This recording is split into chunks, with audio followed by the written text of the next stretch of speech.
দীপা এগুলো কি করছো? দীপা ভুল হচ্ছে। আপনি অনেক বড় ভুল করেছিলেন পৃথা ম্যাম। ভেবেছিলেন একটার পর একটা ঘটনা ঘটিয়ে যাবেন আর আমরা সব মুখ বুজে মেনে নেব। আপনি একবার আমাকে ভুল বোঝাতে পারেন কিন্তু দুবার নয়। দীপা তোমার কি মনে হচ্ছে না এখন তুমি যেটা করছো সেটা আমাকে অসম্মান করছো? সম্মান করার মতো কোন কাজটা করেছেন আপনি? হোয়াট? দীপা আমি যা করেছি তোমাদের হেল্প করার জন্য করেছি। তাই? কিভাবে? বাড়িতে জুয়া খেলে? আমার জন্মদিনের দিন সবার সামনে আমরা লিভ ইন করি বলে? দীপা অর্জুনের হাত থেকে কোনোদিন সিঁদুর পরেনি, ওরা এখন লিভ ইন করছে। দীপা দীপা আমি যদি সত্যি আপনি আমাকে হেল্প করতে চাইতেন না তাহলে সবার সামনে কথাগুলো বলতেন না, আমাকে আলাদা করে নিয়ে গিয়ে বলতেন, কিন্তু সেটা তো আপনি করেননি।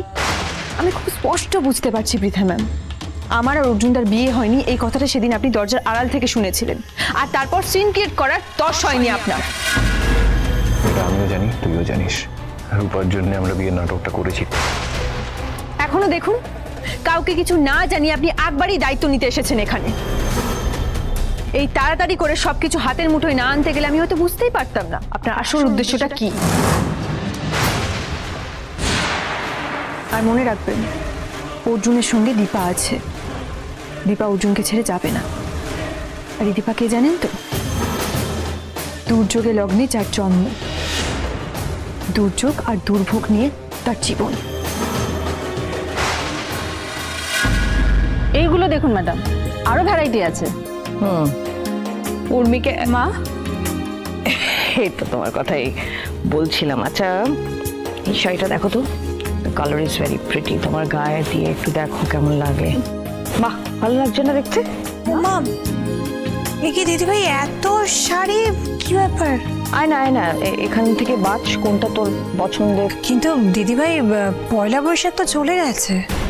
ম্যাডাম তো বলছিলেন বিয়ে পারপাসে শাড়ি দেখবেন। আচ্ছা আমাদের থেকে একটু বড়, মানে আমাদের বয়সী মহিলাদের শাড়ি দেখান তো, একটু গর্জিয়াস। আপনার জন্য নেবেন মা? পৃথা দেবীর জন্য। হঠাৎ ওনার জন্য? মেয়ের বিয়ের সামনে প্রণামীর ব্যবস্থা তো করতে হবে। মা, হ্যাঁ কোন মেয়ের বিয়ের ব্যাপারে ভাবছো? দীপার। জয়, অবস্থা বদলানোর সময় এসে গেছে। লাবণ্য এতদিন শুয়েছিল, এখন আর থাকবে না। কি?